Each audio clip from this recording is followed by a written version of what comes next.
this is Brian from ActiveMelody.com. Well, I posted on the Active Melody Facebook page the other day asking you what type of lesson you'd like to hear this week. And I think I'll do that more from time to time. It was actually fun. Got a lot of responses back. So thank you for those responses. But I had a few people ask for Cream.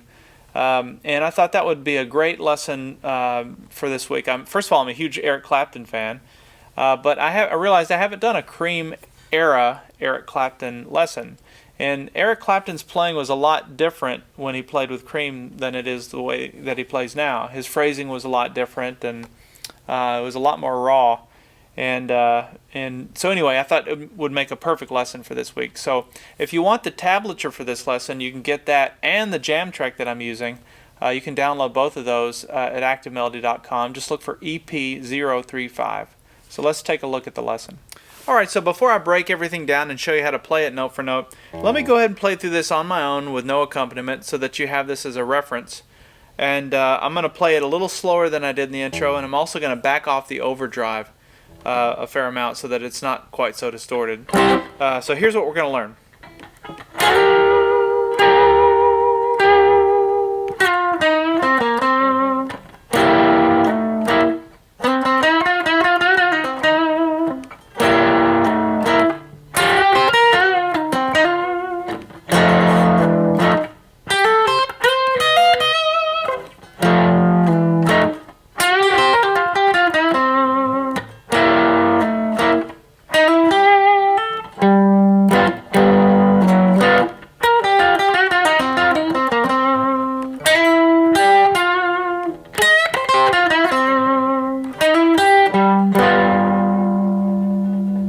Okay, so a lot of notes there, but something that's really fun to do. What's nice about this is you can play it without a band, without a jam track, and it actually does work. Now, if you, hopefully you do have the jam track so you can practice it and learn how to do it up to tempo. But anyway, and it also sounds kind of nice slowed down. It sounds like a nice blues. And I'm using a lot of, Cream, Clapton era, or Clapton Cream era licks. He did a lot of things then that a lot of things he doesn't do as much anymore, and obviously very rooted in the blues. This is in the key of C, and it's really just a 12-bar blues in the key of C. So the chords are a C, and an F, and a G. But let's go ahead and break it down. So the first thing that I do is I do this double note thing. It has kind of a wailing sound to it. It sounds like somebody crying almost. And what I'm doing is I'm taking my middle finger and I'm sliding up to the 11th fret 2nd string, and my ring finger goes up to the 12th fret 3rd string. So I'm playing just strings 2 and 3, and again I'm sliding in from below, so I'm sliding up to it like this. Now, obviously, what's giving it that sound is the vibrato. You can hear that I'm applying a lot of that, and that's a whole lesson in and of itself. There's a lot that goes into vibrato, but in essence, what I'm doing is this is what it looks like without a guitar. I kind of shake my hand like this. My wrist is locked, so the wrist there's no movement in the wrist. It's all here in the elbow. And that's how I learned to do it. Now, if you look at someone like BB, they move their wrists quite a bit. So there's different ways that you can approach vibrato, but Clapton would use a lot. He just had still, to me, has the best vibrato of any player. And in Cream in particular, he would do a lot of those really cool, bends with vibrato. It really gives it a signature sound. So that's the first thing you're going to want to try and do. And what I do is I play it just on the beat, or I'm strumming it on the beat. So it's 1, 2, 3, the first 3. Then after that, I come down here and I go. And for that, I just take my ring finger, which is already on the 12th fret 3rd string, and I slide down 2 frets to the 10th fret on the 3rd string. Then I take my pointer finger and I come to the 8th fret on the 3rd string. And when I play that, I actually push it slightly sharp. Like that. So it goes.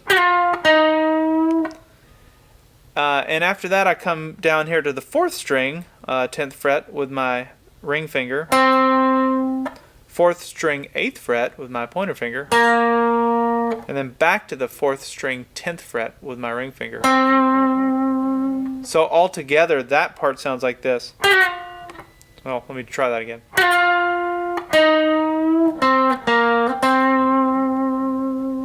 You can hear that on the 8th fret where I push that slightly sharp. That's what gives it character. It's those little nuances that make your playing really stand out.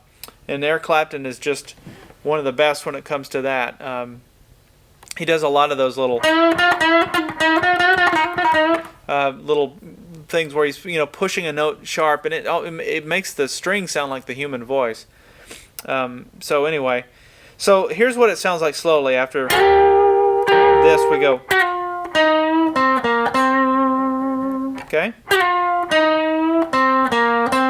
And the picking pattern is just down, up, down, up, down. This is alternate picking. Nothing fancy there.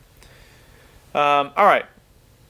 Now, after that, so this is another one of those sort of call and response songs. You'll hear me refer to that from time to time. So that's the call. And the response is this.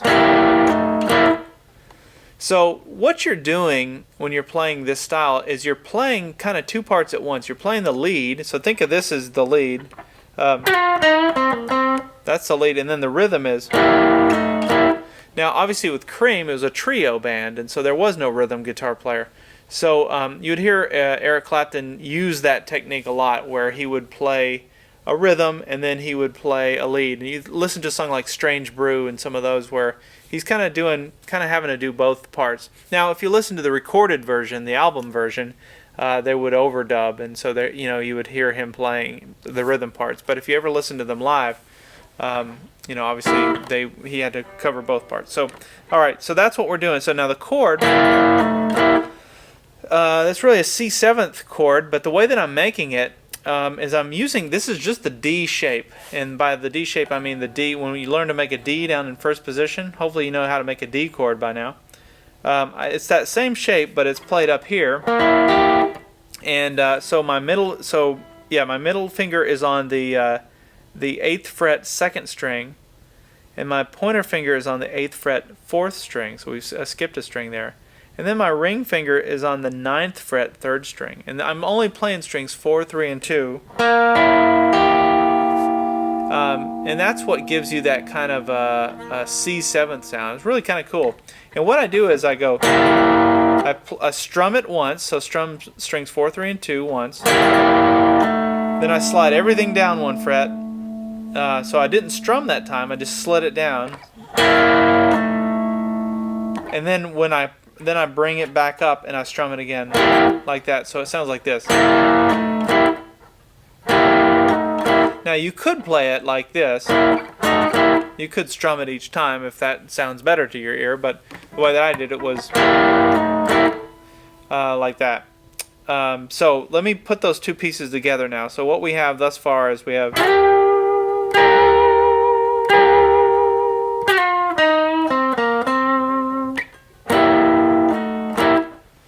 okay. Now after that, there's this little thing that goes.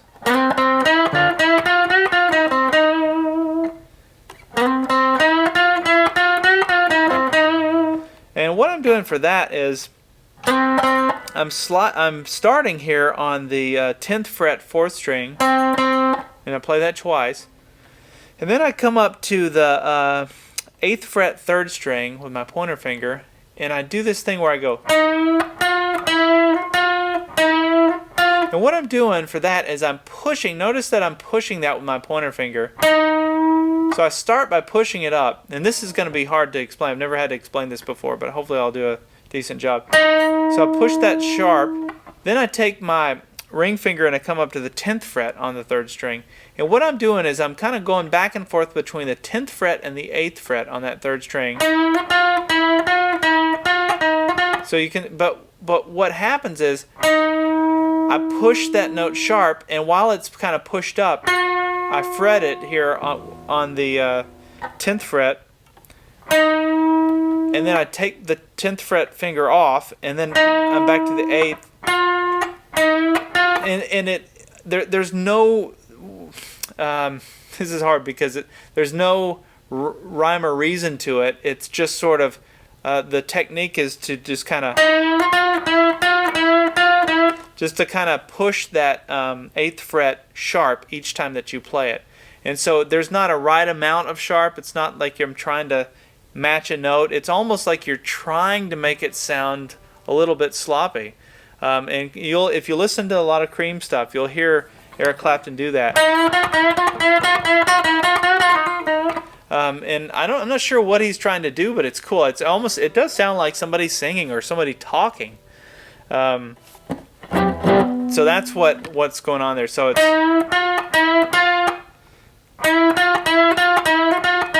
and just practice doing that. Let me do that slowly for you.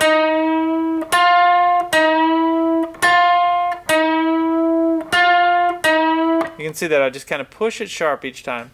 Okay, so we have the chord, then I have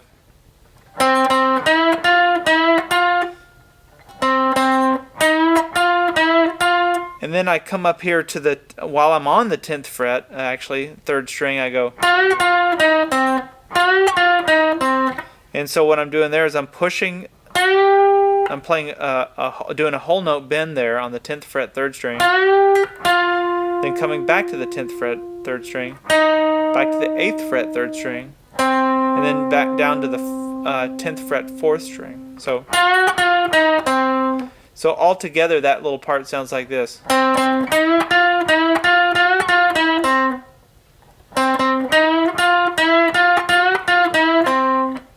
Like that. And it almost sounds to me like when I hear Eric Clapton do it, he starts it kind of slow and then it speeds up. So it's kind of like that. So yeah, and so the last note that I play is some vibrato here on the 8th fret, 3rd string. Okay. So I'll slowly get up to that point. So after we have the call and then the first response.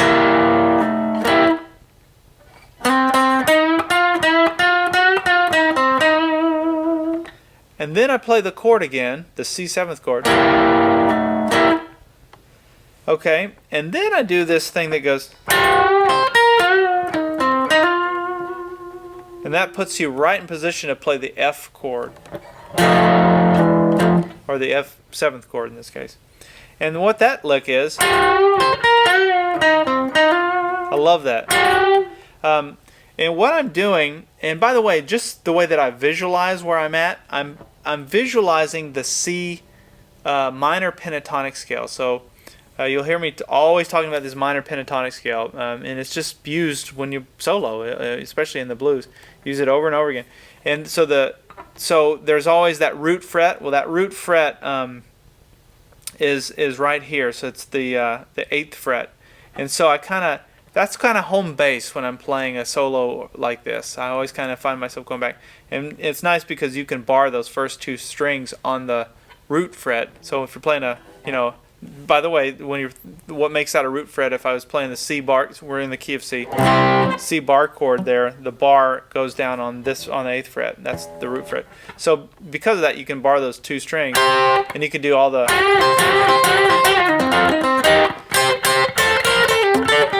Chuck Berry stuff and all those double string things. That it can happen kind of right in this area.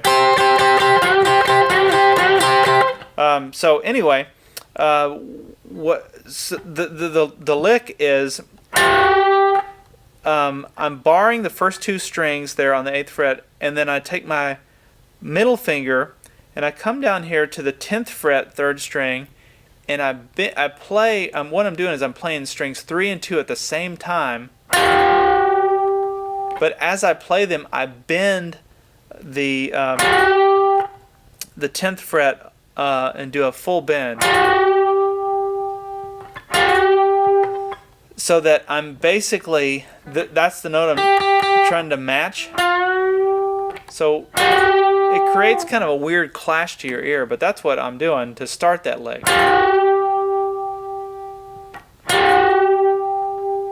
And that's going to take some practice, and your fingers may not be conditioned to do those bends initially, but just keep practicing it and you'll be able to do it.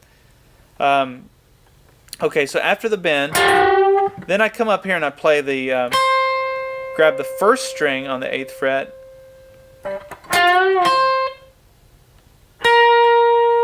and then I come down here to the 11th fret 2nd string with my ring finger. And again, that's part of that minor pentatonic scale. So that's just where we're at. Okay. Now after that, then I come back to the 10th fret 3rd string with my middle finger, and I do another full bend. So altogether that sounds like... Let's try that again, slower.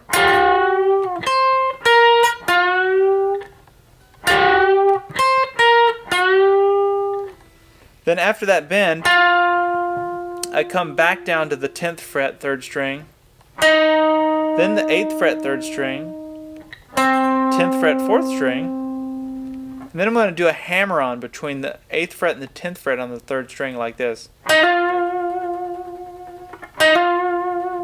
So here's what that sounds like slowly.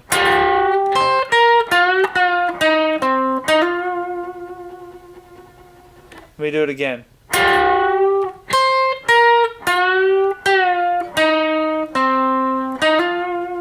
And you'll notice a lot of repetition here, especially between that 8th fret and the 10th fret on the 3rd and 4th string. And that's just because that's part of the minor pentatonic scale.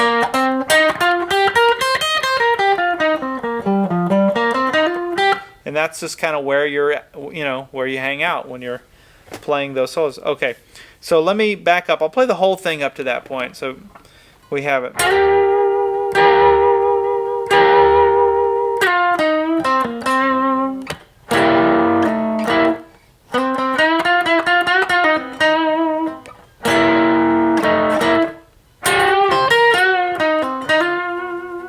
Now, after that, then I play this F 7th chord, and what I'm doing for that,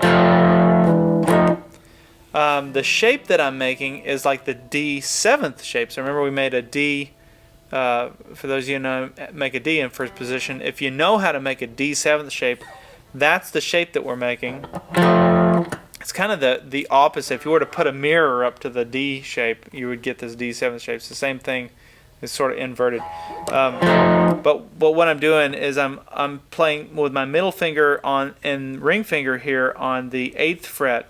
So middle fingers on the 8th fret 5th string, ring fingers on the 8th fret 4th string. I'm sorry, 8th fret 3rd string. And then I take my pointer finger and I come down on the 7th fret 4th string. And that's the sound you get. And you're playing strings 5, 4, and 3. And I do the same technique where I strum it once, then I slide it all down one set of frets, and then come back and strum it again where I started. So it sounds like this. And that's just a nice kind of way to, and you can come up with your own versions of how to play that rhythm. You don't have to do it exactly like that.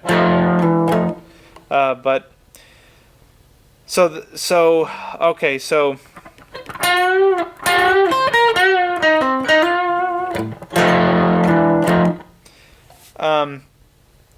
and then after that I played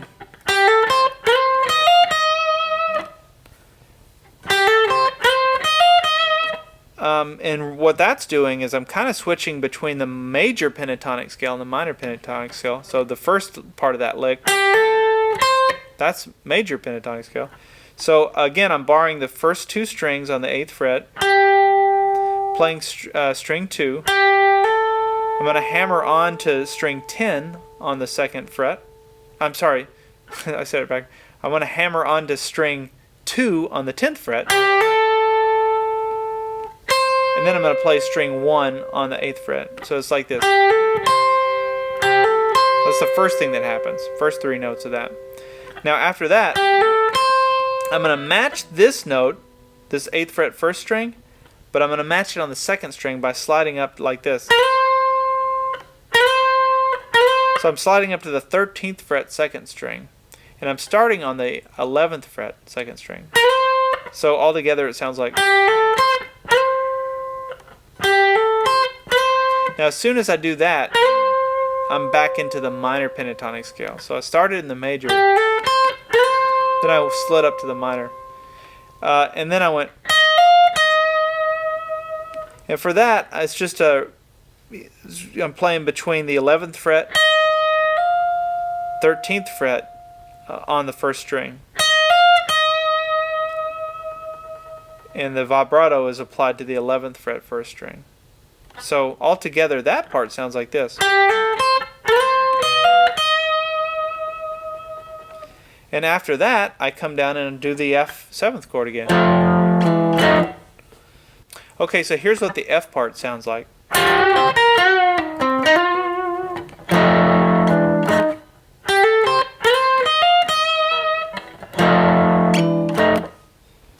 Okay, now after that, we come back to the C part, and I played this little lick that went.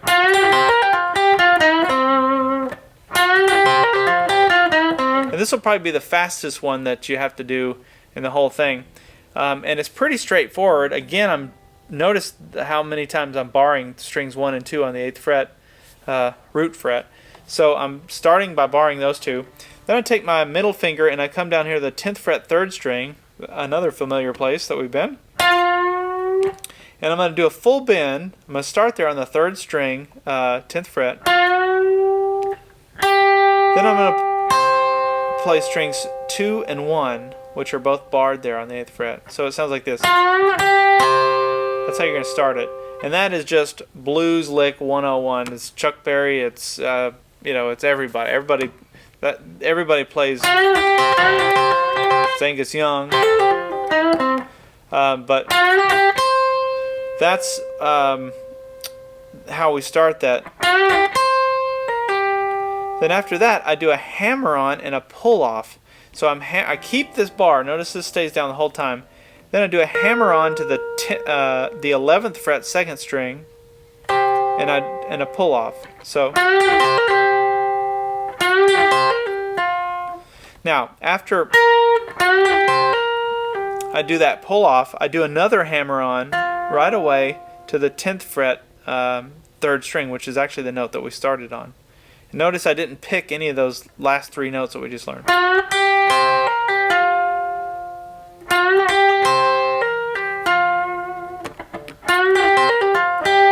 Now after the 10th fret 3rd string, then I'm going to play. I'm going to pick the 2nd string on the 8th fret.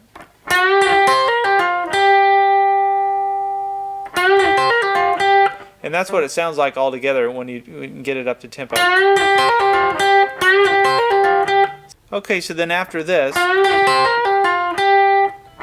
we come back to the 10th fret 3rd string, back to the 8th fret 3rd string, and that when I hit that again, I push it sharp slightly, and then I'm going to come down to the 10th fret 4th string.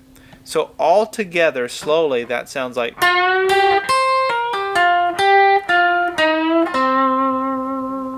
Let me do it even slower.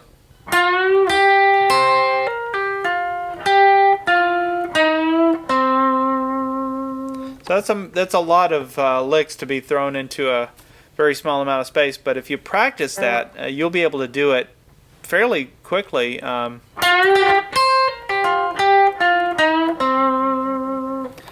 Okay, so let me play everything up to that point, and I'll do it a little bit slowly.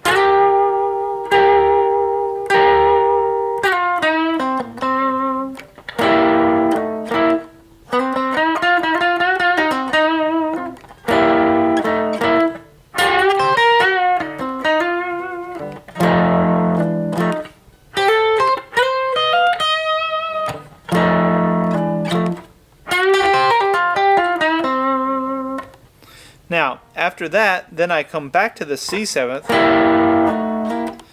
So then we come to the G part, which sounds like this.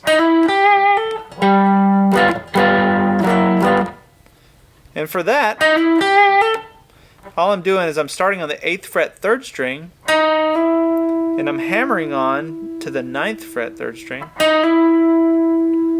First thing that happens. Then I come up to the 8th fret 2nd string with some vibrato. Then I hammer on to the 10th fret 2nd string. So there's really 4 notes that sound like this.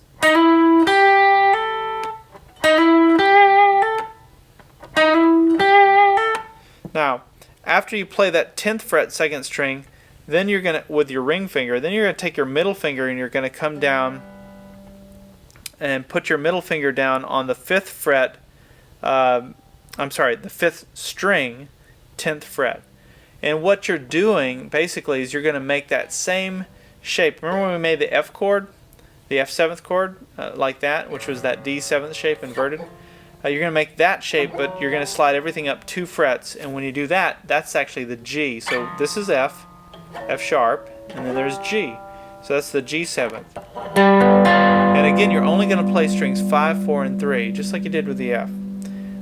And so that's why you put your middle finger down here on the 5th string, 10th fret, is to put it into position to make that chord. So let me do that slowly.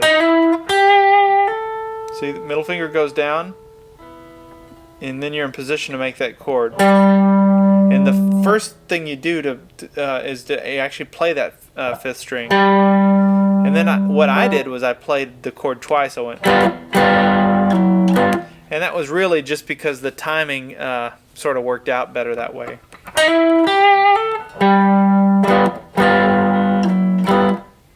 Okay, so then we come to this lick that goes, and up to tempo it's more like something like that. And again, we are in the minor pentatonic scale, so you'll notice as a reference, and this is for those of you familiar with the blues lead course I have at Active Melody, this would be in pattern 1. If you're not familiar with that, you should check it out. Just look for the blues lead course. You'll see a little banner for it if you go to guitar lessons. But it really does break down all of these the patterns in the minor pentatonic scale. So okay, so the first thing that happens in this lick is we start here with I use my ring finger and I come up to the 11th fret 2nd string, and then I play, so that's the first note. Then I come down to the 8th fret 2nd string. Then I come down to the 10th fret 3rd string, and then back to the 8th fret 2nd string. So those are the first 4 notes that you learn in that lick. So let's look at those first 4 notes. So we have, let's do it again. Okay, now after that, then I come down and I play on the 10th fret 3rd string, I do a bend. And then I release the bend and play just the 10th fret 3rd string. So we have those 2 notes. So let's put it all together. Now we have. Let me do it again. Now after I play that 10th fret 3rd string, what happens is this.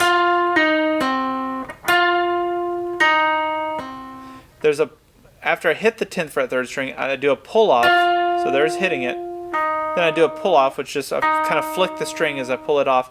Now notice my pointer finger stays down here on the 8th fret 3rd string, so it stays down the whole time while I'm doing that, in anticipation of that pull off.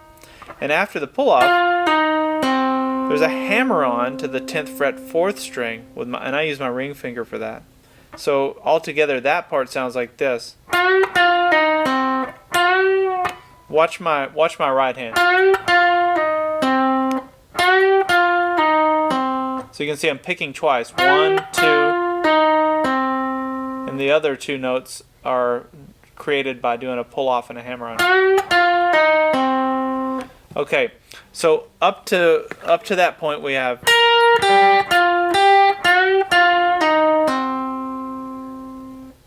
Now, after that, then to wrap up the lick, I just played.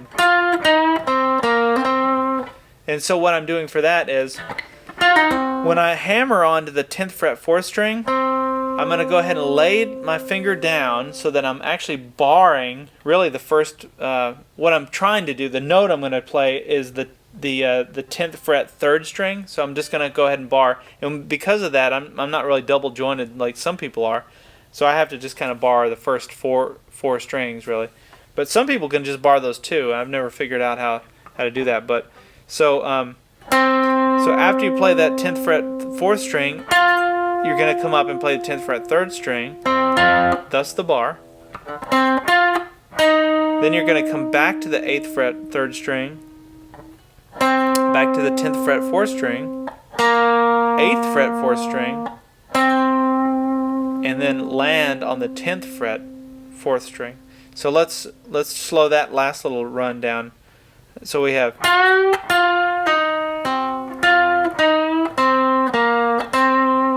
so here's the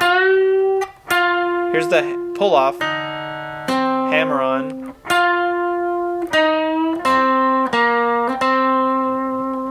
so let me do that whole lick. I'll do it slowly.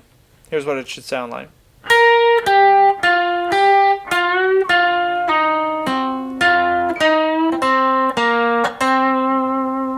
And up to tempo, it's more like something like that. And that'll take some practice to get it up to tempo if you're new to playing lead. But these are some great goals to try and shoot for, because you could take a lick like this and you could apply this in so many different ways, so many different types of songs, rock and roll to blues. You could do it on an acoustic guitar. It doesn't have to be in the key of C. You could do it in any key. So you can just these licks. That's what's so great about them. Or once you get them, you're able to do them, but you understand the context, the minor pentatonic scale, and how it all works.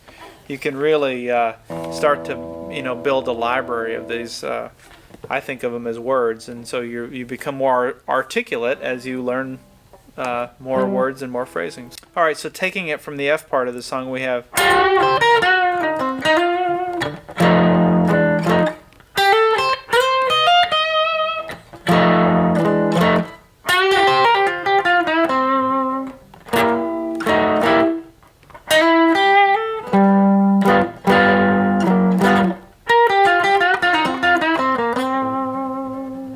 Now, after that, then I went. And what I'm doing there is I'm just playing on the 8th fret 3rd string, and I'm hammering onto the 9th fret 3rd string,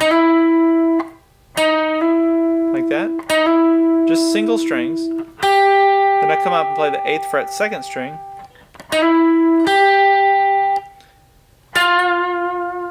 then I play the 10th fret 3rd string. So that's how that sounds.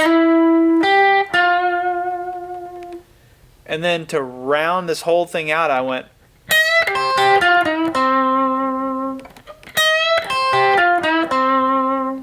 And for that, again, minor pentatonic scale.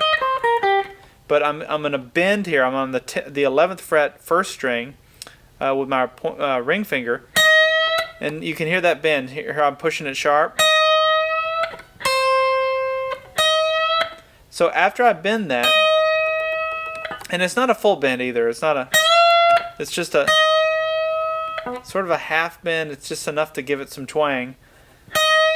Then I'm going to take my pointer finger and I'm going to come down and I'm going to bar the first 2 strings on the 8th fret, as we've done many times. And I'm going to play 1st string on the 8th fret and then the 2nd string. So it's like this. And by the way, that's a lick you can use too. Something that Clapton uses a lot. Okay, so what we have thus far is. And after that, back to the 10th fret 3rd string,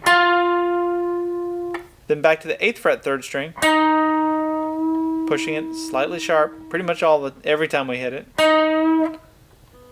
And then we're going to land on the 10th fret 4th string. So that last little lick sounds like this.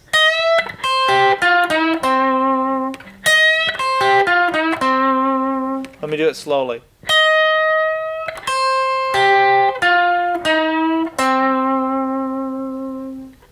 And really, that's the whole song. The only thing I did to close it was.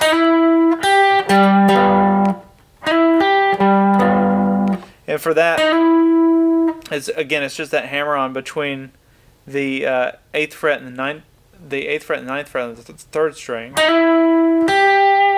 back to the 8th fret 2nd string, and then I come down here and play that G 7th chord, which I showed you. Remember that was the F. This is the G. And when I play the G chord, I hit the 5th string first, to kind of define the note, and then play the chord around. And from there, you could repeat it, or you could play something else. But all right, so let me play through that last little part. I'll play through this little lick.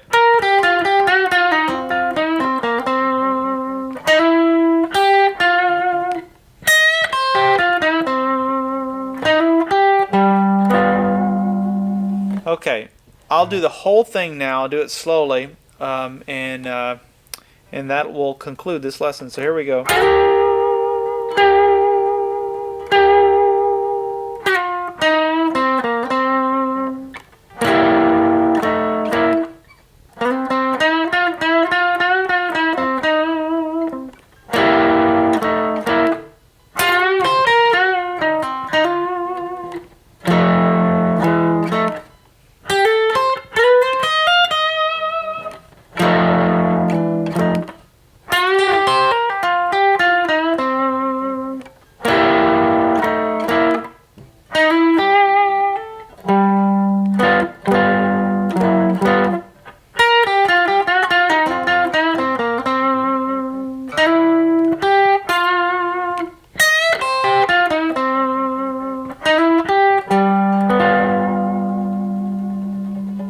Well, I hope you've enjoyed this week's lesson. I had a lot of fun putting it together. If you'd like to know when future lessons come out, and I try and put them out every week, make sure you subscribe to my YouTube channel, or like me on Facebook at facebook.com/activemelody, or you can follow me on Twitter at twitter.com/activemelody. We'll see you next week.